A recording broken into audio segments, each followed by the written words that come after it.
अस्सलाम वालेकुम व्यूवर्स, मैं हूं आपकी होस्ट माहम सुल्तान और आप देख रहे हैं इल्मी सिटी। जैसा कि आप जानते हैं, इल्मी सिटी रोजाना की बुनियाद पर आपके लिए लेकर आता है लाइव सेशंस। इन लाइव सेशन से आप कुछ ना कुछ सीख सकते हैं, अपनी सेहत के मुतालिक, अपनी तालीम के मुतालिक और अपने कैरियर से रिलेटेड भी आप बहुत कुछ जान सकते हैं। आज हम एक ऐसा ही टॉपिक लेकर आए हैं जो कि आपकी सेहत से मुतालिक है, बल्कि आपकी जहनी सेहत से मुतालिक है। आज हम जिस टॉपिक पे बात करने जा रहे हैं वो ये है कि गम से किस तरह से निपटा जाए। आप अपनी ज़िंदगी में बहुत तरह के गम है उनको फेस करते हैं, तो उन हालात से आप लोग किस तरह से निकल सकते हैं।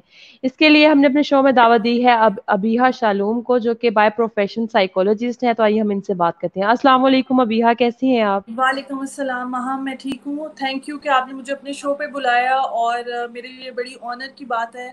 और इसी तरह ही सही हम लोगों को अप्रोच कर सकते हैं, जो भी आजकल सिचुएशन है उसके ज़रिए हम लोगों को एक मैसेज कन्वे कर सकते हैं ताकि वो अपनी सेहत को बेहतर बना सकें। बिल्कुल बिल्कुल अबीहा, ऐसा ही है। तो सबसे पहले हम अपने टॉपिक से ही बात करते हैं कि हम गम की बात करें तो हम गम कहते किसे हैं? गम, देखें, जब हमारा कोई अपना चाहने वाला, कोई प्यार करने वाला या कोई ऐसी चीज़, ये इंसान नहीं, कोई ऑब्जेक्ट भी हो सकता है, कोई जानवर भी हो सकता है, जो हमारे, जिससे हम बहुत क्लोज हैं, जिससे हम बहुत प्यार करते हैं, वो हमसे दूर चला जाता है, उसे एक लॉस की स्टेट कहते हैं। उसकी वजह से हम गम में कन्वर्ट हो जाते हैं। ग्रीफ का एक प्रोसेस है, उससे गुजरते हैं। तो जब हमारी प्यारी कोई चीज़ या प्यारा कोई हमसे दूर हो जाए, बिछड़ जाए, तो उसे हम गम कहते हैं। ठीक है। तो ये इसका प्रोसेस क्या है? क्या आपने बताया कि बिछड़ जाए, तो बेसिकली किस किस प्रोसेस से इंसान गुजरता है? इसका ग्रीविंग प्रोसेस प्रोसेस। जो है, एक रिसर्चर थी, रूस उसका नाम था, उन्होंने कुछ 5 स्टेजेस हमें बताई थी कि जी 5 स्टेजेस होती हैं ग्रीफ की। लेकिन उससे पहले मैं बात करूंगी कि इस प्रोसेस से गुजरने से पहले जो छोटी छोटे सिम्टम्स जो हम शो करते हैं, वो छोटे तो नहीं होते हैं, खैर वो बहुत बड़े होते हैं। लेकिन रूस कहती हैं कि 5 स्टेजेस होती हैं ग्रीफ की। सबसे पहले होता है डिनाइल और शॉक, जिसका मतलब होता है कि आप यकीन ही नहीं कर सकते कि आपके साथ ये हो गया है, ये इंसिडेंट जो हुआ है वो आपके साथ, आप उससे गुजर चुके हो। आप डिनाइल की या शॉक की स्टेट में चले जाते हैं। दूसरी चीज जो है, उसमें आप एंगर, गुस्सा आता है आपको कि ये मेरे साथ ही होना जरूरी था, मुझे ही क्यों बिल्कुल। टारगेट किया गया, या मेरे से ही ये इंसान, ये चीज दूर जानी थी। तीसरी चीज जो होती है वो बार्गेनिंग की स्टेट होती है, जिसमें आप कहते हैं कि अच्छा, अगर मैं अगर मैं किसी को पैसे दे दूं या मैं किसी गरीब की मदद कर दूं, तो क्या पता रूह को सुकून मिल जाए, या मैं अगर अच्छे माल करूं तो क्या पता मेरी माफ़ी हो जाए, मेरी जो गिल्ट है वो ख़त्म हो जाए। चौथी स्टेज होती है डिप्रेशन की, जिसमें होता ये है कि लोग बिल्कुल अकेलापन महसूस करते हैं, उन्हें किसी से बात करने का दिल नहीं चाहता, वो एक ही जोन में चले जाते हैं जिसमें बहुत उदासी और तकलीफ में चले जाते हैं। आखिरी स्टेज होती है एक्सेप्टेंस की, जिसमें आप यकीन कर लेते हो कि अच्छा, जो हमारा करीबी दोस्त है या हमारा कोई रिश्तेदार है या हमारे फैमिली मेम्बर्स है या कोई चीज़ है, वो हमसे दूर जा चुके हैं और अब हम उसे वापस नहीं लेके आ सकते। तो ये होती है लास्ट स्टेज एक्सेप्टेंस की।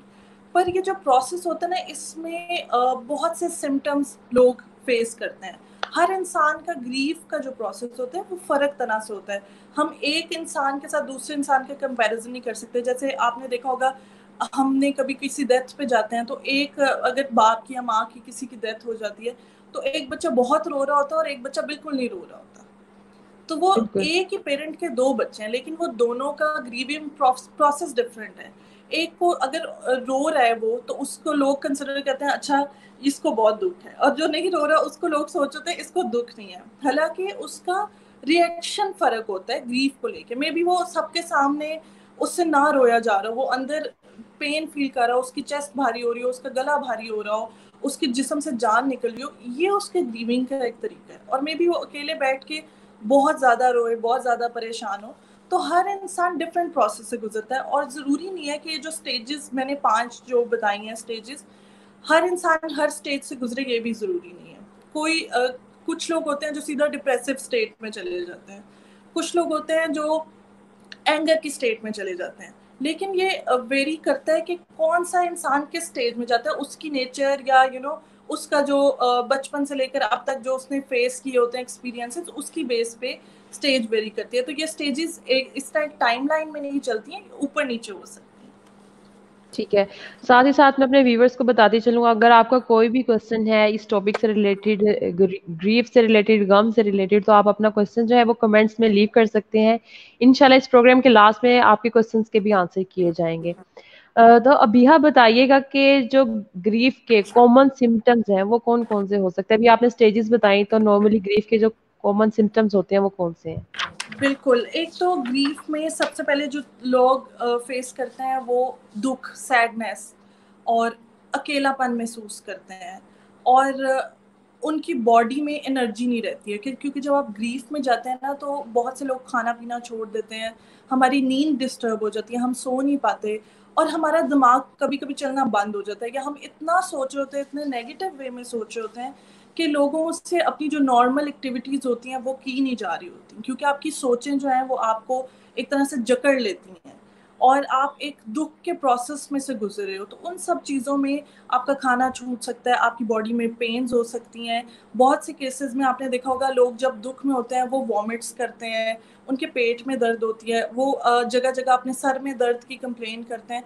तो आपके फिजिकल सिम्टम्स भी बहुत ज़्यादा शो हो रहे होते हैं, साथ ही साथ आपके साइकोलॉजिकल सिम्टम्स भी शो हो रहे होते हैं, जैसे कि ओवर थिंकिंग करना, बहुत ज़्यादा गुस्से में आ जाना, रोना, परेशान रहना, अपनी डेली लाइफ एक्टिविटी को सफ़र कर देना। तो ये सारे जो सिम्टम है, इसमें ये होता है कि इंसान फटीग भी फील करता है, लोगों का वेट लॉस होता है। ग्रीफ में मैंने देखा है कि जब डेथ्स हो जाती हैं या कोई इंसान किसी प्रोसेस से, किसी ग्रीविंग प्रोसेस से गुजर रहा होता है, तो लोगों के वेट एकदम से गिरना शुरू हो जाते हैं। क्यों? क्योंकि ना वो सो पा रहे हैं, ना वो खा पा रहे हैं, ना वो अपने आप को पॉजिटिव रख पा रहे हैं, और उनकी डेली लाइफ एक्टिविटी भी डिस्टर्ब हो गई है, उनकी जो मेंटल हेल्थ है वो भी इफेक्ट हो रही है। और सोचों की वजह से लोगों को समझ लगता है कि फिजिकल हेल्थ और मेंटल हेल्थ अलग है। ये बात मैंने बहुत ज़्यादा एक्सपीरियंस किया है, क्योंकि अगर मुझे जैसे कोई मिलता है ना तो वो कहता है अच्छा आप साइकोलॉजिस्ट हैं, ओ आप तो पागलों का इलाज करती हैं। तो मैं उन्हें बताती हूँ नहीं, देखें पागलों का इलाज वाली बात नहीं है, बात ये है कि हम सारे इंसान हैं, जैसे दिल हमारे जिस्म का हिस्सा है, दिमाग भी हमारे जिस्म का हिस्सा है। तो बिल्कुल जैसे ऐसा ही ही है। फिजिकल हेल्थ इंपॉर्टेंट है, मेंटल हेल्थ भी उसी तरह इंपॉर्टेंट है। तो आपकी सोचें जो आपको डिफरेंट फिजिकल सिम्टम्स में लेके जा सकती हैं। ठीक है, आपके ब्लड प्रेशर, शुगर हो जाती है लोगों को टेंशन में, हार्ट रेट हाई होता है, स्वेटिंग होती है। तो ये सारे सिम्टम्स जो हैं ये ग्रीफ के हैं। जी। जितने व्यूवर्स ने हमें अभी ज्वाइन किया मैं उन सबको बताती चलूँ, आज जो हम डिस्कस कर रहे हैं वो ये है कि गम से किस तरह से निपटा जाए। हमारे साथ मौजूद है अबिहा शलूम, जो कि बाय प्रोफेशन साइकोलॉजिस्ट हैं। तो अगर आपको कोई भी क्वेश्चन है इससे रिलेटेड तो आप हमसे पूछ सकते हैं। और आपके जितने जितने लोग क्वेश्चन पूछ रहे हैं सब आप हमारे साथ रहिएगा, आपके क्वेश्चंस के आंसर हम लोग करेंगे लेकिन थोड़ी देर के बाद। और अभी हमारे पास एक क्वेश्चन आया था कि इस पेज पर किस तरह के प्रोग्राम किए जाते हैं। तो इस पेज पर आपके जितने भी प्रॉब्लम्स हैं उनको हम लोग सॉल्व करने की कोशिश करते हैं। अगर आपके पास कोई रिकमेंडेशन है कि ये टॉपिक डिस्कस करना चाहिए, इसकी हमें ज़रूरत है या पब्लिक को ज़रूरत है, तो आप हमें इनबॉक्स कर सकते हैं ताकि हम आपकी सजेशन को भी देखें और उसके अकॉर्डिंग जो कोई ना कोई प्रोग्राम अरेंज करें। जी। तो अभी है जिस तरह अभी हमने अब बात की, आपने भी सिम्टम्स बताई ग्रीफ की, तो वो जी काफ़ी हद तक डिप्रेशन से मिलती-जुलती लग रही थी। तो क्या डिप्रेशन और ग्रीफ में डिफरेंस है? डिफरेंस है, बिल्कुल है। जो ग्रीफ में आप फील कर रहे होते हैं ना, वो होता है कि आपको ग्रीफ में सपोर्ट चाहिए होती है, आप लोगों से, आपका दिल करता है कि कोई आपकी बात सुने। जब आप डिप्रेशन के फेज में हो तो आप खुद को दुनिया से बिल्कुल अलहदा कर देते हो, आप सोशल गैदरिंग्स अवॉइड करते हो, आप आइसोलेट कर लेते हो खुद को। ग्रीफ में आपके सेल्फ स्टीम को मसला नहीं होता, लेकिन डिप्रेशन में आपकी सेल्फ स्टीम बहुत ज़्यादा लो होती है। और ग्रीफ में हम अगर जैसे कि बहुत से लोग सुसाइडल बातें शुरू कर देते हैं कि किसी की डेथ होगी तो कहते हैं कि मुझे ये छोड़ के चला गया, मैं भी दुनिया से चले जाना चाहता हूँ। तो जो ग्रीफ होता है ना, उसमें दुख जो होता है वो सिर्फ एक पर्सन से रिलेटेड होता है, और वो जो सिम्टम्स होते हैं जैसे मरने की एक चाहत आ जाती है एकदम से, वो एक इंसान से रिलेटेड होती है। डिप्रेशन में बहुत से रीजंस होते हैं जिसकी वजह से इंसान इस लेवल तक पहुंच जाता है कि वो अपनी जिंदगी को दाव पे लगाना चाहता है, वो खत्म करना चाहता है। तो ग्रीफ में एक इंसान से रिलेटेड दुख होता है, डिप्रेशन में ओवरऑल हर चीज आपको तंग कर रही होती है, और आप सोशल गैदरिंग भी जाने से बाज आ जाते हो, आपको बिल्कुल अकेलापन महसूस होता है, वर्थलेसनेस होती है। और डिप्रेशन और ग्रीफ में हाँ एक चीज कॉमन है कि वो उन दोनों में जो ये मैं आपको सिम्टम्स बता रही हूँ ना, फटीग हो रही है, इंसोम्निया हो रहा है, आप खाना नहीं सही खा पा रहे, आपकी बॉडी में डिफरेंट जगह पे पेन है, ये सिम्टम्स जो है फिजिकल सिम्टम्स ऑलमोस्ट एक जैसे होते हैं, लेकिन साइकोलॉजिकल सिम्टम्स फर्क होते हैं। सो इसलिए दोनों में थोड़ा बहुत फर्क है ज़रूर। डिप्रेशन ओवरऑल है, ग्रीफ एक इंसान से रिलेटेड या किसी एक ऑब्जेक्ट से रिलेटेड है।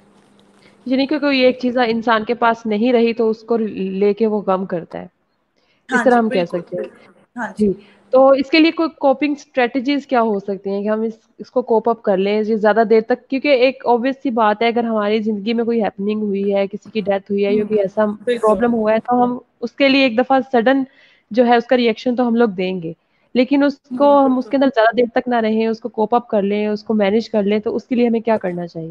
हम बहुत से लोगों का जो तरीकाकार होता है ना ग्रीफ से गुजरने का, वो बिल्कुल फ़र्क होता है। कुछ लोग ग्रीफ को 1-2 महीने में कंप्लीट कर लेते हैं। कुछ लोग होते हैं जिनको साल लग जाता है, 1.5 साल लग जाता है, और समटाइम्स इंसान कॉम्प्लिकेटेड ग्रीफ में चला जाता है, जिसमें बहुत लॉन्ग टर्म आप लेके चल रहे हो और आप मूव ऑन नहीं कर पा रहे हो। तो कोपिंग स्ट्रेटजीज में तो सबसे पहले मैं ये बताऊंगी कि जब अगर कोई भी इंसान ग्रीविंग प्रोसेस में है, उसका दिल नहीं करता वो खाना खाए, उसको अपने मील्स रेगुलर लेने की ज़रूरत है, क्योंकि अगर वो फिजिकली खुद को बेहतर करेगा तो उसकी मेंटल हेल्थ ऑटोमेटिकली बेहतर होना शुरू हो जाएगी।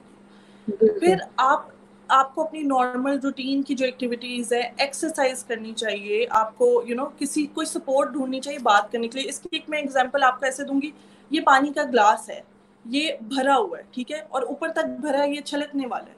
तो जब मैं ग्रीविंग प्रोसेस में और मैं छलकने वाले इस ग्लास की तरह मैं अपने दोस्त के पास जाऊंगी, मैं ग्लास में से पानी का एक घूंट पीऊंगी, वो आपने पानी का जो जो आपने दुख है ना अपने दोस्त को दे दिया, तो लेवल नीचे आ गया।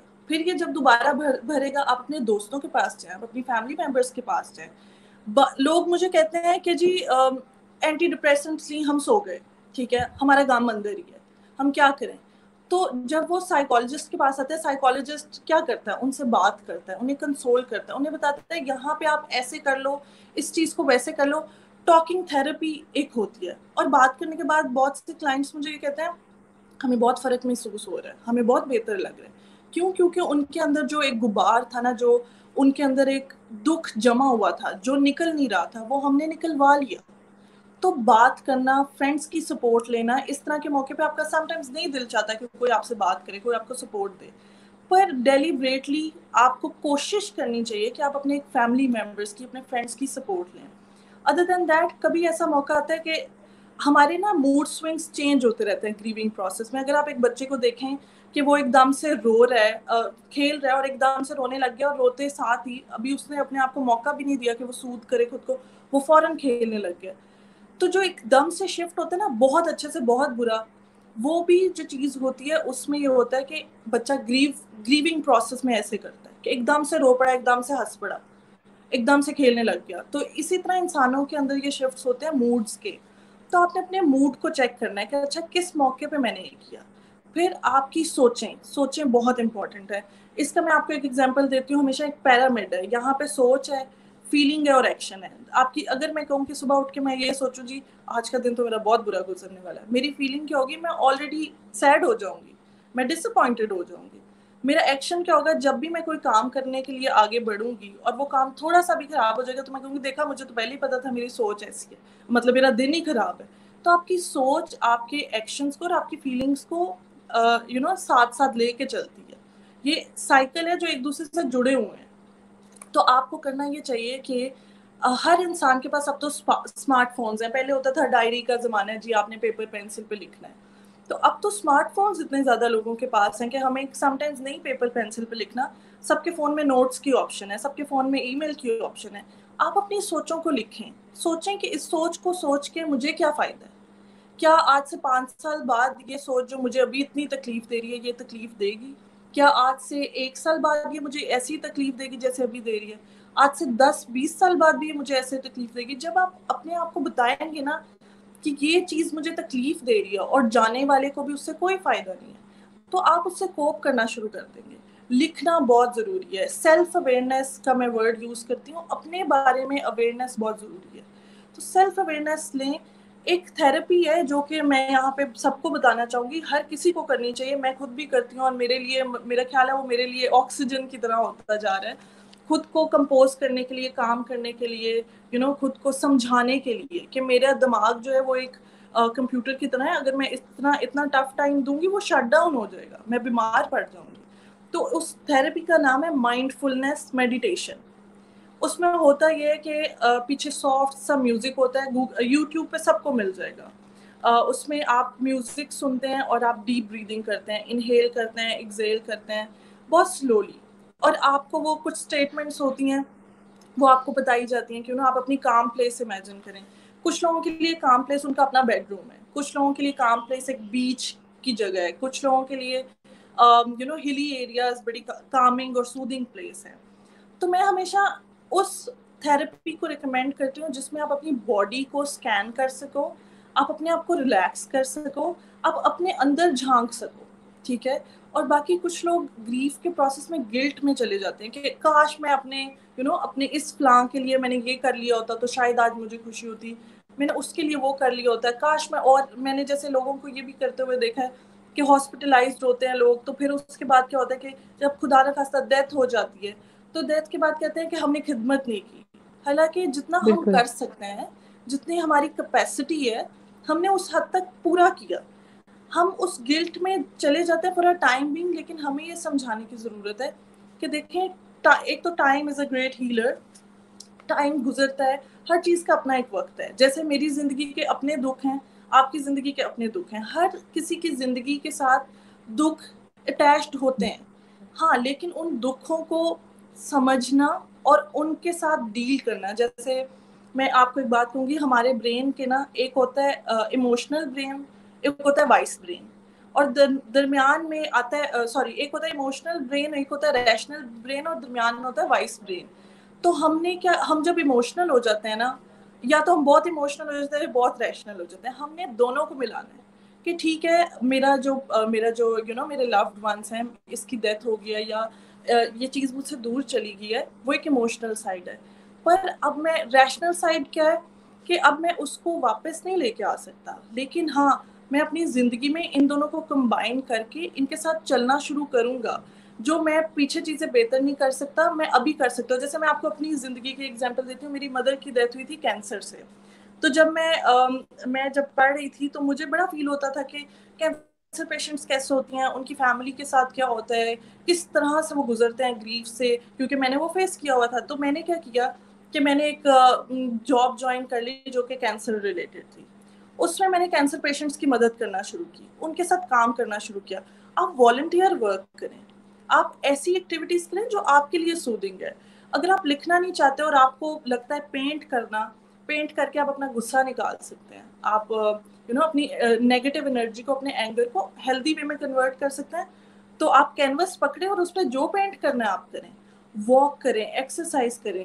अपनी नींद, लोग कहते हैं जी हमें इंसोमिया, हमें नींद नहीं आ रही, तो मैं उन्हें एक बात कहती हूँ कि हाँ, नींद नहीं आएगी क्योंकि आपने कॉन्स्टेंटली लेटना है बेड पे, तो आपको वो मैजिक एक आना है, सोचना शुरू कर दो, अब तो सोचो सोचो, अब सोना नहीं है तुमने।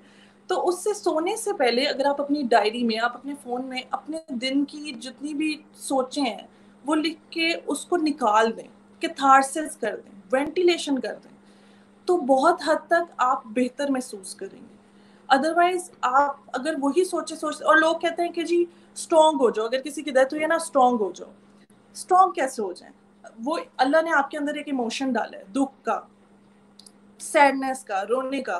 बिल्कुल। अगर आप किसी को कहो ना कि दुख ना करो, ये गलत बात है, दुख ना करो, होल्ड कर लो, अगर कोई इंसान अपने ग्रीफ को होल्ड करता है ना, वो ज्यादा तंग होता है। आप अगले इंसान को ग्रीफ करने दें, उसको रोने दें, उसे बताने दें। हम जो मना कर देते हैं ना, नहीं नहीं इस बारे में ये बात ना करो, वो अंदर रख रख के बीमार होता जाता है। तो हमें चाहिए कि जब हम ग्रीविंग प्रोसेस में, हम उसको पूरी तरह फील करें, इग्नोर ना करें। आप अपने एक एक इमोशन को एक्नॉलेज करें, आप अपने एक एक इमोशन को फील करें कि हाँ जी मैं दुख में हूँ, हाँ मुझे गुस्सा भी आ सकता है, हाँ मैं फ्रस्ट्रेट हो सकता हूँ क्योंकि मैं दुख में हूँ। तो ये सब चीजें हैं जिसके थ्रू आप कोपिंग स्ट्रेटजीज कर सकते हैं। अदरवाइज आप सेल्फ हेल्प ग्रुप्स होते हैं, आप तो सोशल मीडिया, आपका पेज देख लें कितनी अवेयरनेस दे रहा है। तो लोगों को चाहिए कि सोशल मीडिया के ऐसे पेजेस ज्वाइन करें जिनसे उन्हें पता चले, अवेयरनेस हो। हर कोई शायद थेरेपिस्ट के पास नहीं जा सकता, हर कोई बिल्कुल ऐसे ही है। डॉक्टर के पास नहीं जा सकता, हर किसी के पास दोस्त नहीं हो सकते, जरूरी नहीं है कि हर किसी के पास दोस्त हो, ठीक है। तो या हर किसी के पास फैमिली भी, कुछ लोग ऐसे हैं जिनके पास अनफॉर्चुनेटली फैमिलीज भी नहीं है। तो सोशल मीडिया तो अब पूरी दुनिया एक प्लेटफॉर्म पे आके खड़ी हो गई है, तो हमें इस तरह की चीजों को फोकसाइज करना चाहिए। जी। बिहा, अब हम लेंगे अपने जो ऑडियंस है उनके क्वेश्चंस लेंगे। तो आतिश उमर का जरूर। सबसे पहले क्वेश्चन लेते हैं। वो पूछ रहे हैं कि how to get rid of the memory of trauma, what are some rules to boost the personality. जैसे मैंने आपको बताया ना, ट्रॉमा में क्या होता है, आप शॉक और डिनाइल में चले जाते हो। पहली बात तो ये है कि आप ट्रॉमा में से गुजर गए हो, आप बार बार उस, जब आप वो फील करते हो, सोचते हो, तो आपकी बॉडी ऐसे लगता है, आप अपने आप को ऐसे जकड़ लेते हो कि नहीं नहीं नहीं नहीं, मैंने सोचना नहीं है। जैसे मैंने कहा कि आप उस इमोशन को सोचें, उस बारे में बात करें, उसको बाहर निकालें, आप जर्नलिंग करें, आप अपने दोस्तों की सपोर्ट लें, आप मेंटल हेल्थ प्रैक्टिशनर्स की सपोर्ट लें। और दूसरी बात यह है कि उस ट्रॉमा के बारे में स्टार्ट राइटिंग, कि वो ट्रॉमा किस तरह का था, मुझे क्या क्या फील हुआ, मैं इससे कैसे निकल सकता हूँ। इंसान अपना बेस्ट फ्रेंड और अपना डॉक्टर खुद होता है, ये मैं आपको बता दूं। जिस दिन आप अपने आप बेस्ट फ्रेंड खुद बन जाएंगे ना, तो मेंटल हेल्थ प्रॉब्लम्स बहुत कम हो जाएंगी। और ये सारे इमोशंस जो आपके अंदर ट्रॉमा के बाद आते हैं, इनको एक्नॉलेज करें, ये आप ही के इमोशंस हैं, ये एक एक्सपीरियंस के बाद आए हैं, इनको इग्नोर मत करें प्लीज, इसको निकालें, वेंटिलेट करें। और अदर देन दैट, अगर आपको फिर भी लगता है कि उस ट्रॉमा से नहीं निकला जा रहा और बहुत शिद्दत से आपको तंग करे, तो आप किसी थेरेपिस्ट को ज़रूर अप्रोच करें। उससे पहले आपने अपनी रूटीन नॉर्मल करनी है। जैसे उस ट्रॉमा से पहले आप सुबह जितने बजे भी उठ रहे थे, जो जो आपकी एक्टिविटीज़ थी, आप उनको फॉलो करने की कोशिश करें। आइसोलेशन में मत जाएं, लोगों से बात करें, अपना एपिटाइट, ग्रीफ में किसी का भी दिल नहीं करता कि वो सो जाए, या ग्रीफ में किसी का दिल नहीं करता वो खाना खाए, लेकिन आपकी अपनी सेहत के लिए, अपनी ज़ात के लिए, यू हैव टू, आपने खुद को कन्विंस करना है कि मुझे ये करना है। और समटाइम्स खुद को डांटना बहुत ज़रूरी है। हम जो सेल्फ पिटी करते हैं ना, हाय बेचारी, मैं तो बेचारी, मेरे साथ ये हो गया, हाय बेचारा, हम में से कोई बेचारा नहीं होता। अपने आप पे सेल्फ पिटी करना छोड़ दें। ट्रेन योर सेल्फ कि जी ओके, ये हो गया है, मैंने सोल्यूशन क्या ढूंढना है, क्या मैंने इमोशंस के साथ रहना है या मैंने इमोशंस और सॉल्यूशंस को मिक्स करना है। आप जो भी ट्रॉमा जिससे भी आप गुजरे हैं, उसकी कोई हैप्पी मेमोरी तो होगी डेफिनेटली। तो मैं अपने क्लाइंट्स को कहती हूँ कि अच्छा, डेथ होगी आपके पेरेंट की, या डेथ होगी आपके फैमिली मेम्बर की, अब क्या। तो वो कहते हैं कि नहीं, हम मर जाना चाहते हैं, हम ये नहीं कर सकते, हम ये नहीं कर सकते। हमारे, आप उनकी अच्छी मेमोरीज तो कलेक्ट करें ना, आप उन अच्छी मेमोरीज के साथ क्यों नहीं रहना सीखते। वो मेमोरीज उसी इंसान से रिलेटेड है जो इस दुनिया से चला गया। तो रादर देन कि हम उनके लिए ग्रीव करें, क्या हम उनकी मेमोरीज को सेलिब्रेट नहीं कर सकते। बहुत डिफिकल्ट है, ये कहना बहुत आसान है, मैं मानती हूँ, लेकिन प्रैक्टिकली डिफिकल्ट है। But why not give it a try, एक ट्राई तो करके देखें, यू विल फील बेटर। बिल्कुल। इनके क्वेश्चन का दूसरा जो पार्ट है, what are some rules to boost the personality, personality को किस तरह से बेहतर बना सकते हैं ये। कुछ अच्छा, टिप्स बता सबसे, दें जल्दी से। हाँ, मैं बताती हूँ। सबसे पहले तो आप अपने दिन में ना कोई एक टाइम ऐसा रखा करें, 5 मिनट रख लें, 10 मिनट रख लें, आखिर दिन के आखिर में, कि आपने ना अपनी ब्लेसिंग्स गिननी है। कितनी ब्लेसिंग्स थे दिन, 3 तो एटलीस्ट होंगी कोई ना कोई। जैसे अगर मैंने आज पास्ता खाया, मुझे बड़ा पसंद है, ओ आई रियली एंजॉयड इट, ये ब्लेसिंग है। हर किसी को खाने को नहीं मिल रहा। आज मैंने अपने दोस्त से बात की, उससे मैंने बहुत अच्छी बात सीखी, ये एक ब्लेसिंग है। मैं किसी जगह ट्रैवल के लिए गई और वहां पे मुझे कोई चीज बहुत अपील की, मुझे आंखों को, मेरे आंखों को सुकून मिला, ये ब्लेसिंग है। जब आप अपनी पॉजिटिविटी को हाईलाइट करना शुरू कर देते हैं ना, नेगेटिविटी नीचे जाना शुरू हो जाती है। कुछ लोगों से अगर मैं क्वेश्चन करती हूँ, मैं अक्सर ये कहती हूँ कि अच्छा, इंट्रोड्यूस योर सेल्फ, तो लोग मुझे कहते हैं कि पता नहीं। और अगर मैं उन्हें कहूंगी कि अच्छा, आप अपनी नेगेटिविटी बताएं, जी मैं बहुत टेंशन लेती हूँ जी, मुझे बहुत गुस्सा आता है, मेरा दिल करता है कि मैं खाना ना खाऊं, मेरा वेट लॉस हो रहा है। हम अपने बारे में नेगेटिव को ज्यादा हाईलाइट करते हैं, पॉजिटिव को बहुत कम करते हैं। हालांकि पॉजिटिव ज्यादा होते हैं हमारी जिंदगी में, हर वक्त नहीं होते, लेकिन कभी कभी तो होते हैं। तो जब आप दिन के आखिर में अपनी पॉजिटिविटी काउंट करेंगे ना, उससे आपको बहुत बेहतर फील होगा, एक सेंस ऑफ अचीवमेंट मिलती है कि अच्छा, मैंने ये किया है, आज सारा दिन मैं प्रोडक्टिव था। एक तो ये आपको मैं टिप दूंगी। दूसरी बात ये कि जब आप दिन का भी आगाज करते हैं, तो ऑन अ हैप्पी नोट आगाज करें। पर्सनैलिटी बूस्ट करने के लिए अपने दिन के शुरू में टास्क डिसाइड करें कि जी आज मैंने ये काम करना है, और अपने आप को इंसान की तरह ट्रीट करें। हम मशीन नहीं है, हम दिन में अगर 50 टास्क हैं, हम 50 समटाइम्स नहीं कर सकते।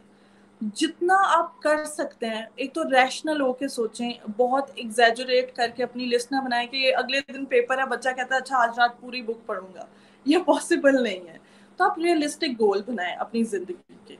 अगर आपको लगता है कि मेरी सेल्फ एस्टीम लो हो रही है, ठीक है, या मुझे कोई चीज़ तंग कर रही है, या अगर आपको बहुत ज़्यादा एंगर इश्यूज हैं, तो जब आप अपनी जिस बात पे आपको गुस्सा आता है ना, उसके बारे में सोचना शुरू करेंगे ना, अच्छा मुझे क्यों गुस्सा आता है, उसके बाद मैं एक्शन क्यों करता हूँ, अगली दफा आएगा ना तो मैं खुद को कहूँगा स्टॉप। एंगर मैनेजमेंट की मैं आपको एक बड़ी अच्छी सी एग्जांपल दे सकती हूँ। जैसे ट्रैफिक सिग्नल होता है, red, green and yellow. Red means stop, जब आपको गुस्सा आए स्टॉप। येलो मीन्स आपने प्रिपेयर करना खुद को, मैं गुस्सा क्यों कर रहा हूँ, इससे मुझे क्या फायदा है, क्या ये गुस्सा करके मुझे मेरी जिंदगी को या मेरी जात को या मेरे इर्द गिर्द लोगों को कोई फायदा मिलेगा। ग्रीन सिग्नल, आपने अपना मूड शिफ्ट करना है, आपने खुद को बताना है ओके मैंने गुस्सा कर दिया, मुझे गुस्सा आया था, इट्स ओके, ये कोई बड़ी बात नहीं है, इसके साथ मैं डील कर सकता हूँ। इसी तरह एक टेक्निक होती है SOS, stop, observe and shift. Same ऐसी टेक्निक है, आपने खुद को कहना स्टॉप, फिर आपने ऑब्जर्व करना क्यों फील कर रहा हूँ, क्या है इसके पीछे, चेन क्या बनी, किस वजह से हुआ, इसको शिफ्ट क्या है, मैंने शिफ्ट करना है अपने मूड को। और लोग अक्सर सैड म्यूजिक सुनना शुरू कर देते हैं, जी मैंने दुख फील करना है, मुझे तो सैड सैड गाने सुनने पड़ेंगे। आप अपने म्यूजिक अच्छा, के वो थ्रू नॉर्मली अपने मूड को नॉर्मली बताओ। होता ऐसा है कि हम जिस स्टेज से गुजरे होते हैं, हम म्यूजिक सुनते हैं तो ऐसा लगता है जैसे ये म्यूजिक भी हमारे लिए ही बना हमारे है। लिए ही है, बिल्कुल बिल्कुल ऐसे ही है।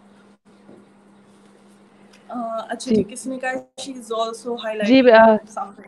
जी जी। ये आपके लिए बहुत अच्छे कमेंट्स आ रहे हैं, तो हम अपना नेक्स्ट क्वेश्चन लेते हैं। अभी हाँ जरा जल्दी से 2 मिनट से एक क्वेश्चन को देते हैं, हमारे व्यूवर्स के काफी क्वेश्चन है, तो ताकि हम लोग इन्हें वाइंड अप कर सकें। इसके बाद हमारे पास जो क्वेश्चन है अब्दुल रशीद का है, वो कह रहे हैं कि नॉर्मल पोजीशन में अचानक ऐसा ख्याल आ जाता है कि अकेले रहूं, किसी से बात ना करूं without any reason, why it happens. अच्छा, तो आप इनके लिए मैं कुछ बातें कहूँगी। देखें, अगर आप अपने पास्ट में हैं अभी तक, बचपन में बहुत सी चीज़ें हुई होंगी जिसकी वजह से शायद आप गिल्ट में हो, या आपके पेरेंट्स का, आई एम नॉट सेइंग ऐसा हुआ होगा, बट आपके पास्ट एक्सपीरियंसेस आपकी आज की ज़िंदगी को बहुत रिफ्लेक्ट करते हैं। तो देखें, अगर आपका नहीं दिल करता किसी से बातचीत करने का, तो अपने आप से पूछें कि ऐसा पीछे क्या हुआ है जो मैं आज ये कर रहा हूँ, ठीक है। और एक बात हमेशा याद रखें, कभी आप सीढ़ियाँ चढ़ रहे हो और आप पीछे मुड़ के देख रहे हैं और ऊपर की तरफ चढ़ रहे हैं, तो आप पीछे मुड़ के देखेंगे तो आप गिरेंगे और बहुत बुरी चोट लगेगी। सो हम जो हमने पीछे इतना बड़ा बैगेज लेके हम चल रहे हैं ना, ये उतारना है। उतारना किसना है, ये कहना बहुत आसान है। कभी आपने अपने आप को माफ किया है, हम इंसान दूसरों को माफ कर देते हैं, लेकिन जिंदगी में हम सबसे ज्यादा टफ टाइम अपने आप को देते हैं। कभी आपने खुद को माफ करने की कोशिश की है कि जो पीछे हुआ वो हो गया, मैं अपने आप को माफ करना चाहता हूँ, जो कुछ भी हुआ वो मेरी जिंदगी में होना था, वो गुजर गया, मैं आगे, अल्लाह ना करे मेरे साथ ऐसा कभी कुछ हो, या मेरी फैमिली मेंबर्स में से कोई मेरे साथ ऐसा कुछ करे, मुझे अपनी जिंदगी को लेके चलना है। Sometimes writing a letter to our own self, it's very important. एक हमारी आउटर सेल्फ है, एक इनर सेल्फ है। आउटर सेल्फ तो हम दुनिया के सामने डिस्प्ले कर लेते हैं, कभी इनर सेल्फ से बात करके देखें। और दूसरा, अगर आप आइसोलेट कर रहे हैं ना खुद को, तो उस दौरान में ओवर थिंकिंग के बजाय मैं आपको कहूँगी माइंडफुलनेस मेडिटेशन ज़रूर अप्लाई करें। उससे ये होगा कि आपकी पूरी बॉडी में आप चेंजेस देखेंगे, 1-2 दिन बाद आपका माइंड रिलैक्स होगा, आपकी ईटिंग पैटर्न्स ठीक होंगे, आपका गुस्सा कम होगा, आपके स्लीपिंग पैटर्न्स ठीक हो जाएंगे, आप पॉजिटिव रहना शुरू कर देंगे, क्योंकि आपने दिन में एक 10-15 मिनट अपनी ज़ात को दिए हैं रिलैक्स करने के लिए। और अगर आपको ये लगता है ना किसी जगह गुस्सा आ रहा है या मेरा किसी से बात करने का दिल नहीं कर रहा, और आप माइंडफुलनेस नहीं कर सकते, आंखें बंद करके बस अपनी काम प्लेस इमेजिन करें। अपना बेडरूम हो सकता है, हिली एरिया, कोई बीच, कोई ऐसी जगह जहाँ पे आपने, जो आपके लिए बड़ा सूदिंग हो, और खुद को बार बार करें इट्स ओके, रिलैक्स, मैं इससे डील कर सकता हूँ। तो ये कुछ टेक्निक्स हैं जो एट द स्पॉट आप यूज कर सकते हैं। जी, शकील अहमद है, पूछ रहे हैं कि मैम मेरा किसी काम को दिल नहीं करता और तन्हाई को पसंद करते हैं ये। वैसे आजकल कोविड की सिचुएशन क्योंकि ऐसी है, हम सारे ऐसे ही लगता है कि जैसे, मैं उस दिन देख रही थी कि हम परिंदों को बंद कर देते हैं और पिंजरे में, और जब हम पिंजरा खोलते हैं ना तो उनको दिल करता है वो भागें, उड़ जाएं, आसमान में जाएं। तो हम सब आजकल बहुत से लोग इस प्रोसेस से गुजर रहे हैं कोविड की सिचुएशन में। अगर आपका किसी काम में दिल नहीं कर रहा तो आप देखें किस काम में आपका दिल कर रहा है जो आपने करना है। क्या आपका आपका म्यूजिक सुनने का दिल कर रहा है, कुछ अच्छा खाने का दिल कर रहा है, आप अपनी लेयर एक्टिविटीज ढूंढें, ठीक है, अपना पैशन ढूंढे कि आपको किस चीज से खुशी मिल रही है। अगर आप दिन में एक दफा अपनी खुशी को एंजॉय करें, अपने पैशन को एंजॉय करें, it can be a bike ride, it can be अपनी अम्मी के साथ किचन में थोड़ी हेल्प करवा देना, it can be anything. PUBG तो अब बंद हो गया अनफॉर्चुनेटली, लेकिन क्या चीज है जो आपको खुशी दे रही है, जिससे आप एंजॉय कर रहे हैं, ठीक है। तो आप अपनी लेयर एक्टिविटी, अपने पैशन को देखें और उस पैशन को ज्वाइन करें अपनी अपनी डेली लाइफ एक्टिविटी के साथ। फॉर इंस्टेंस, मेरा एक काम है, मेरी नौकरी का काम है, मुझे बहुत करना, मेरा दिल नहीं कर रहा, मैं अपने आप को रिवॉर्ड क्या दूंगी? अच्छा, अगर मैंने ये काम किया ना तो इसके बाद मैं एक चॉकलेट जरूर खाऊंगी, क्योंकि मैंने खुद को अप्रिशिएट करना है। Start giving reward to yourself. आप अपने आप को रिवॉर्ड देना शुरू करें, डिसाइड करें अच्छा ये मैं काम अगर करूंगा ना तो इसके एंड पे मैंने खुद को ये ट्रीट देनी है। और जरूरी नहीं है कि खाना ही हो, इट कैन बी एनीथिंग, ठीक है। सो आप अपने आप को जी। रिवॉर्ड देना शुरू करें। उज़ैर खान का क्वेश्चन है कि मैडम आप ये तो बता रही हैं कि डिप्रेशन क्या होता है, लेकिन इसका हल क्या है? हमने इससे पहले डिप्रेशन की और इसकी ग्रीफ की बात की थी, तो ये उस टाइम पे क्वेश्चन आया था हमें। डिप्रेशन का हल क्या है? डिप्रेशन का हल ये है कि एक तो अपने आप को कोशिश करें कि आइसोलेशन से बाहर रखने की कोशिश करें, ठीक है। जितना आप अकेलापन महसूस करेंगे, अकेले होते जाएंगे, या किसी एक इंसान को जो कि वो भी आपने सोच समझ के चूज करना है। बहुत से लोग ऐसे होते हैं जो डिप्रेशन में चले जाते हैं, तो आपके फ्रेंड्स कह रहे होते हैं क्या तुम हर वक्त रोते रहते हो, क्या तुम हर वक्त सैड बातें करते रहते हो? नहीं, बीइंग अ ह्यूमन बीइंग, ये मेरा सबके लिए मैसेज है कि आप अगर कुछ नहीं कर सकते ना, तो सिर्फ समटाइम्स ये होता है कि आपकी प्रेजेंस, किसी इंसान के साथ बैठना या उसके साथ किसी फोन पे अवेलेबल होना, वो बहुत मैटर करता है। उसको सुनना बहुत मैटर करता है। उसके लिए चाहे आप कुछ भी ना कर सके हो, आपके पास कोई हल ना हो उस चीज़ का, लेकिन अगर आप उसकी बैठ के सुनेंगे कि हाँ मैं अंडरस्टैंड, अगर आप यही कह दें कि हाँ मैं अंडरस्टैंड कर सकता हूँ कि तुम किस गम से गुजर रहे हो, या ये ठीक हो जाएगा, अल्लाह बेहतर करेगा। स्पिरिचुअलिटी एक बहुत बड़ी चीज़ है। जब मैंने लोगों को देखा, जब वो गिरने लगता है ना, वो अल्लाह के करीब हो जाता है। तो आप स्पिरिचुअलिटी पे फोकस करें, आपकी स्पिरिचुअलिटी बहुत इम्पॉर्टेंट है। आप स्पिरिचुअलिटी देखें, आप अपने आप से सवाल करें, आप अपनी मेंटल हेल्थ को क्वेश्चन करें। अगर फिर भी आप एक डिप्रेसिव फेज में से गुजर रहे हैं, तो दैट मीन्स आपको किसी थेरेपिस्ट के पास जाना चाहिए। और ये स्टिग्मा हमें दुनिया से ख़त्म करना चाहिए कि थेरेपिस्ट जो है उसके पास जाना कोई गुनाह है या कोई स्टिग्मा है। आप उनके पास चले जाएं। एक मसल रिलैक्सेंट एक्सरसाइज होती है, प्रोग्रेसिव मसल रिलैक्सेंट एक्सरसाइज हम उन्हें कहते हैं। आप वो सर्च करके देखें, आप माइंडफुलनेस सर्च करके देखें, आप अपनी बातों को लिखना शुरू करें, क्या चीज़ें आपको तंग कर रही हैं। आप टारगेट लिस्ट बनाएं, मेरी सेल्फ इस्टीम लो हो रही है, किस वजह से हो रही है, मैं इसे बूस्ट कैसे कर सकता हूँ। मेरी अपनी ज़ात पे क्या फ़र्क पड़ रहा है, अपनी सोचों को मॉडिफाई करें। जैसे मैंने पहले भी बात की, शिफ्ट योर थॉट पैटर्न्स। अपनी सोचों के देखें कि मुझे आज से 5 साल बाद इसका क्या फ़ायदा है। मुझे अगर मैं अपने दोस्त को ये बात बताऊं और मेरा दोस्त इसी सिचुएशन में हो, डिप्रेसिव स्टेट में हो, तो डिप्रेशन में अगर वो मेरे पास आया हुआ कि मुझे ये फील हो रहा है, तो वो मुझे क्या एडवाइस देगा? आपका बेस्ट फ्रेंड, या आप अपने बेस्ट फ्रेंड को वो एडवाइस देते हो जो आप अपने ऊपर अप्लाई कर सकते हो। कभी ये सोच के देखें कि इस सोच को अगर मैं लेके चलूँ तो मुझे क्या फ़ायदा है, इस सोच को अगर मैं मॉडिफाई कर लूँ, इसका सोल्यूशन ढूंढ लूँ, तो क्या मैं कर सकता हूँ।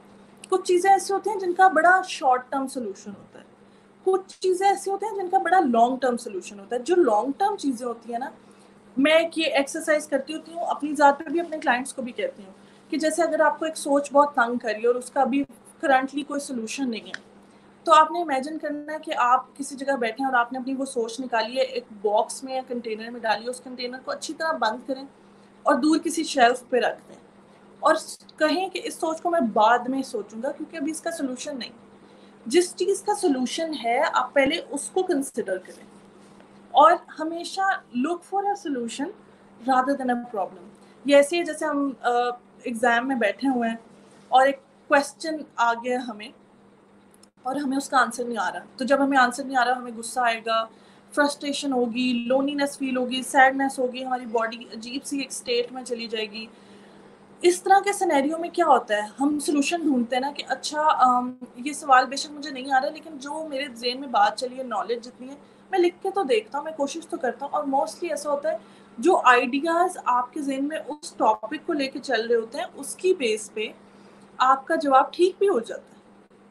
सो ट्रायल एंड एरर हमारी ज़िंदगी में चलता रहता है, हमें ट्राई करने की ज़रूरत है। हमें देखना चाहिए कि अगर अगर डिप्रेशन बहुत हद तक बढ़ गया, अगर हम बहुत फ्रीक्वेंट क्राइंग कर रहे हैं, अगर हम खाना नहीं खा रहे हैं, अगर हम सो नहीं पा रहे हैं, तो एक तो आप अपनी ज़िंदगी में अपने नॉर्मल रूटीन को डेलिब्रेटली, बहुत मुश्किल है बट डेलिब्रेटली उस तरफ शिफ्ट करने की कोशिश करें। जैसे मैं अगर स्ट्रेस की बात करूँ, तो स्ट्रेस में क्या होता है, ये सारी चीज़ें हम फेस कर रहे होते हैं, क्रॉनिक स्ट्रेस हो जाती है। फिर क्योंकि हम एड्रेस नहीं कर रहे होते चीज़ों को। So start feeling what ever you're feeling, उसको एक्नॉलेज करें कि हाँ ये मेरी अपनी फीलिंग है, मैं इससे डील करूँगा। और दुख करना भी बहुत ज़रूरी होता है, उसे इग्नोर करने से वो दुख कहीं चला नहीं जाएगा, वो वापस आएगा। और हर दिन अपने आप को थोड़ा टाइम ज़रूर दें जिससे आपको पता चले कि मेरे अंदर क्या चल रहा है और ये मुझे क्यों फील हो रहा है और इसको मैंने कैटर कैसे करना है। एंड जब आप जैसे मैं बात कर रही थी कि आपने अपने फेथ पे फोकसाइज करना है, आपने अपने फैमिली और फ्रेंड्स से कनेक्ट करना है, उनसे पूछना है कि वो आपकी किस तरह मदद कर सकते हैं। टेक अ वॉक डेली, अपनी एक्सरसाइज को ज़िंदगी में लेके, जब आप एक्सरसाइज करते हैं ना, तो आपकी जो स्ट्रेस होती है वो बॉडी से निकल रही होती है। आप थकावट भी बेशक महसूस करेंगे उसके बाद, लेकिन आपको एक लाइटर फीलिंग आएगी इंटरनली एंड एक्सटर्नली। तो उस लाइटर फीलिंग को भी आपने इंजॉय करना है, ठीक है। उसके बावजूद अगर आपको ये लग रहा है कि नहीं, फिर भी ये कोपिंग स्ट्रेटजीज मेरे लिए नहीं ठीक है, please try to visit a psychiatrist और अ साइकोलॉजिस्ट, जिससे आप सारी बातें निकाल सकें और अपने पास्ट में जो आपकी चीज़ें थी वो फील कर सकें। बाकी ग्रीफ जो है वो एक रोलर कोस्टर राइड की तरह है, ठीक है। और उसमें समटाइम्स आप बहुत खुश भी हो सकते हो, समटाइम्स आप बहुत उदास भी हो सकते हो, समटाइम्स आप बिल्कुल ऐसे महसूस कर सकते हो कि आपको कुछ महसूस ही नहीं हो रहा, नमनेस हो जाती है। तो जब आप कभी नम महसूस करें ना, तो आप कोशिश करें कि आप अपने आप को ज़मीन के साथ अपने पाँव लगाएं, महसूस करें और तेज़ तेज़ सांस लें। जब हम गुस्से में होते हैं तो हम स्लो सांस लेते हैं कि जी हमने खुद को रिलैक्स करना है। जब हम नम हो जाते हैं तो हमें चाहिए कि हम तेज़ तेज़ सांस लें और अपनी पाँवों को ज़मीन के साथ लगाएं, टेम्परेचर को महसूस करें, किसी चीज़ को टच करें अपने हाथों में। इट कैन बी एनीथिंग, कोई टेक्सचर्ड चीज़ हो सकती है, कोई बॉल ऐसा हो सकता है जिसपे थोड़े थोड़े वो छोटे छोटे आप देखते होंगे बीड्स होंगे, ऐसे टाइप के टेक्सचर को आप चेक कर सकते हैं। Thank you so much Abiha. मेरा कनेक्टिविटी का थोड़ा प्रॉब्लम हो गया था, तो हम जो है नेक्स्ट क्वेश्चन लेते हैं। श्योर। um,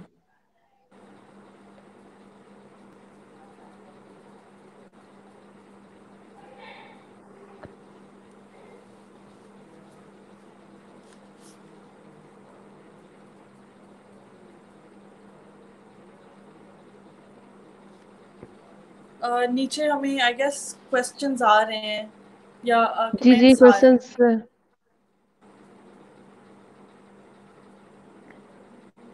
क्वेश्चंस इस टाइम हमारे व्यूवर्स के बहुत ज़्यादा कमेंट्स हैं, मुझे समझ नहीं आ हाँ रहा मैं जी। कौन सा क्वेश्चन ले। मैं बस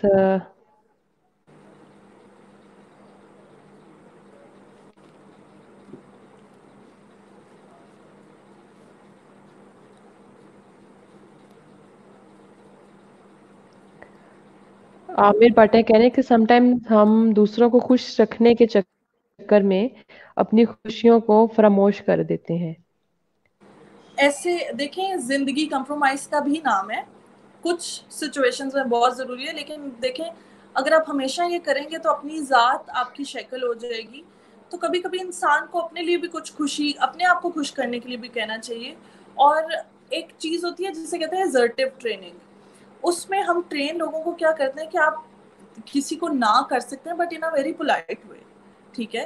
तो आप असर्टिव ट्रेनिंग पे फोकस करें कि मैंने असर्टिव कैसे होना है। किसी को खुश रखना और अपने आप को खुश रखना बहुत ज़रूरी है। और हर इंसान समटाइम्स अपने लिए कभी नहीं जी रहा होता, वो दूसरों के लिए जी रहा होता है। तो कुछ हद तक ये अच्छी बात है कि आप दूसरों को खुश करने के लिए करते हैं, लेकिन हर दफ़ा नहीं। मैं आपको कहूँगी कभी खुद को भी खुश करें। अगर आप यही करते रहे और अगर आप खुद से खुश नहीं होंगे तो आपको वो बर्डन फील होगा कि अच्छा मैं दूसरों के लिए कर रहा हूँ, व्हाट अबाउट मी, मेरा कौन क्या करे, या मैं अपने लिए क्यों नहीं कर सकता। So you have to try assertive training जहाँ पे आपको लगता है कि ये चीज़ मेरी कैपेसिटी में नहीं है, तो आप बड़े पोलाइटली अगले इंसान को समझा सकते हैं कि सी ये मेरी कैपेसिटी में नहीं है, ये मुझसे नहीं हो सकता, इसकी रीज़न ये है, एंड दैट्स इट। समटाइम्स आपको रीज़न देने की भी ज़रूरत नहीं होती। क्यों? क्योंकि बस वो आपकी वैल्यूज़ के या आपके आपकी अपनी कैपेसिटी के अगेंस्ट होती है चीज़। Start saying no when it is right. हर चीज़ पे यस बोलना भी वो हमारी अपनी ज़ात के लिए बहुत नुकसानदेह हो जाता है। जी। सादिया नूर है, वो कह रही कि गुस्से का कोई हल बता दे, मैं बहुत शॉर्ट टेम्पर हूँ। गुस्से का हल मैंने बिल्कुल बताया है। आप माइंडफुलनेस मेडिटेशन करें, अपनी डेली लाइफ में अपने 10 मिनट अपनी ज़ात को ज़रूर दें। लिखें कि आपको किस बात पे गुस्सा आता है, ठीक है, और उसका सोल्यूशन आपकी नज़र में क्या हो सकता है। इसकी मैंने ये भी बात बताई है कि अगर आपका दोस्त आपके पास आके कहता है मुझे इस बात पे बहुत गुस्सा आता है, मैं क्या करूँ, तो आपका दोस्त आपको वही सजेशन देगा जो डेफिनेटली आप अपने ऊपर अप्लाई कर सकते हो। So being your own best friend, आपको क्या लगता है कि आपका गुस्सा किस चीज़ से सही हो सकता है। आप गेम्स पे फोकसाइज करें, आप फिजिकल एक्सरसाइज पे फोकसाइज करें, आपकी क्या हॉबी है आप उस पर फोकसाइज करें, अपनी नेगेटिव एनर्जी को पॉजिटिव एनर्जी में कन्वर्ट करने की कोशिश करें। अदर देन दैट, अपनी जब आपको गुस्सा आता है एट द स्पॉट आता है, जैसे मैंने पहले भी बात की, अपनी आंखें बंद करके डीप ब्रीथ करें और अपनी काम प्लेस इमेजिन करें। या जैसे मैंने दो और टेक्निक्स बताई थी SOS की, stop, observe and shift. Shift your mind, shift your thought patterns. अपने थॉट पैटर्न्स को ऑल्टर करने की कोशिश करें, ठीक है। और जैसे मैं लॉन्ग टर्म बता रही थी कि कुछ चीज़ों का शॉर्ट टर्म सोल्यूशन होता है, कुछ चीज़ों का लॉन्ग टर्म सोल्यूशन लॉन्ग होता है। टर्म सोल्यूशन होता ये है। ये जो लॉन्ग टर्म सोल्यूशन होता है वो ज़्यादा इरिटेट कर रहा होता है। क्यों? क्योंकि उसका वो हल नहीं निकल रहा होता। उसके लिए देखें, आपने इमेजिन करना है, क्लोज योर आइज। इमेजिनेशन बहुत ज़्यादा रोल प्ले करती है। अगर हमारे पास आगे टाइम हुआ तो मैं बताऊंगी कैसे। आपने आंखें बंद करके इमेजिन करना कि यू आर सिटिंग समवेयर और आपके पास एक कंटेनर है। उस कंटेनर में आप वो लॉन्ग टर्म वाली सोच को डालें, उसे जोर से बंद करें और कहीं दूर, अपनी नज़रों से दूर शिफ्ट करें, रखें, और उस बारे में खुद से बात करें कि ओके, ये इसका भी हल नहीं निकल सकता, इसके बारे में मैं इस कंटेनर को बाद में खोलूंगी जब इसका इजीली मैं हल निकाल सकती हूँ। अभी मैंने इसको सोच के अपनी एनर्जी इन्वेस्ट नहीं करनी, ठीक है। सो ये चीज़ें आप कर सकते हैं। और एंगर के लिए प्लीज़ आप अपने आप को समझने की कोशिश करें, डीप ब्रीदिंग करें जितनी कर सकते हैं, और पॉजिटिव रहने के लिए आप अपनी बेसिक जो पॉजिटिविटीज़ हैं, जो ब्लेसिंग्स ऑफ डे हैं, at the end of the day and start of the day, वो ज़रूर कंसिडर करें, एंड स्पिरिचुअलिटी पे भी फोकस करें। फरीहा मोहसिन है, इनका एक क्वेश्चन है, वो कह रहे हैं कि हस्बैंड की नेचर भी गुस्से वाली है, वो अपना सारा डिप्रेशन मेरे पे निकालते हैं, तो ये क्या कर सकती है? आई एम श्योर उन्होंने कोशिश तो की होगी उनसे बात करने की, लेकिन आप कुछ चीज़ें मैं आपको आज बताना चाहती हूँ। जो शादीशुदा कपल्स होते हैं उनमें क्यों लड़ाइयाँ होती हैं। मोस्टली औरतें घर पे होती हैं और वो बहुत काम कर रही होती हैं, वो 24 आवर जॉब है। लोगों को लगता है घर पे रहने वाला इंसान जो है ना, उसके पास कोई काम नहीं है। It's not true. वो शायद बाहर के कामों से ज़्यादा हेक्टिक हो सकता है। तो जब जैसे मैं जॉब करती हूँ, या जैसे बहुत सी औरतें हैं, बहुत से मर्द जॉब करते हैं बाहर, हम गर्मी बहुत है जैसे आजकल, तो जब इंसान बाहर से आता है ना, तो औरत एक्सपेक्ट करती है कि मेरा हस्बैंड आया ना, वो मेरी बैठ के बातें सुने, मुझसे सारा दिन की बातें करे, मुझे बताया कि अच्छा आज ये हुआ, तुम्हारे दिन कैसा गुजरा। जरूरी नहीं है कि वो बाहर खुशी खुशी से ही गया हो, या मतलब उसके बॉस के टेम्परामेंट हो सकते हैं, उस पे काम की प्रेशर हो सकते हैं। गर्मी में क्या पता उसे सारा दिन खाने को कुछ नहीं मिला, या क्या पता उसको इतनी शदीद टेंशन रही हो अपनी किसी बात की कि वो आपके पास आता है, तो वो उसको, जब वो जॉब से आ रहे हैं, 1-2 घंटा उनको, 1 घंटा 1-1.5 घंटा उनको रिलैक्स करने दें, उनको पानी पीने दें, उनको बात करने दें, उनको अगर वो टीवी देखना चाहते हैं देखने दें, उसके बाद 1.5-2 घंटे बाद when you find the person fully relax, तो आप उनसे बात करें, तो कम्युनिकेट करें। आते साथ ही अगर हम कहेंगे आज उसने ये कर दिया, फलान ने ये किया, ये हुआ, वो हुआ, they will not listen to you, they will get angry. इसी तरह ही है कि आप किचन में 2-3 घंटे खाना पका के और आपका हस्बैंड आपको आप पास आके बैठेंगे, ये काम कर दो, वो काम कर दो, तो आप क्या करते हो कि क्या मसला है, मैं भी आई हूँ, यू नो, हम गुस्से में आ जाते हैं। तो आप दूसरे इंसान की मेंटल स्टेट को समझने की कोशिश करें।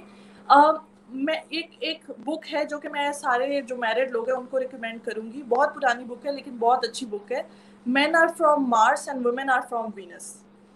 इस बुक में लिखा है कि मर्दों की और औरतों की शादीशुदा जिंदगी में क्या डिमांड्स होती हैं और क्यों हम समझ क्यों नहीं पा रहे होते। उसमें एक और बहुत अच्छी बात है जिसमें लिखा हुआ है, हम एक ही गिटार के 2 स्ट्रिंग्स होते हैं जो इकट्ठे बजें तो ही खूबसूरत साउंड प्रोड्यूस होता है। अगर आप एक स्ट्रिंग को बजाते रहोगे तो शायद you will not enjoy it. तो आप उनसे बात करके देखें कि अच्छा, मैं आइंदा से उनकी प्रॉब्लम को समझने की कोशिश करें, क्या चीज़ उन्हें गुस्सा दिलाती है, और उनके साथ अपनी दोस्ती बनाने की कोशिश करें। उनके टेम्परामेंट्स को भी समझो और अपनी इज्जत को भी ध्यान में रखें, अपने टेम्परामेंट को भी समझें कि अच्छा इस टाइम पे अगर मैं ये करूँगी तो ये चीज़ मुझे बहुत बुरी तरह अफेक्ट करने वाली है। सो अपने अपनी ज़ात को थोड़ी देर के लिए रिलैक्स होने की स्टेट में लेके जाएं। ठीक है, हर इंसान को स्पेस रिक्वायर्ड है, हर इंसान रेस्ट मांगता है, स्पेशली जब वो बाहर से आता है। तो जब कोई गुस्से में होता है ना, तो अगर आप सामने से बोलते हो तो आग ज्यादा लग जाती है, this is what I usually call.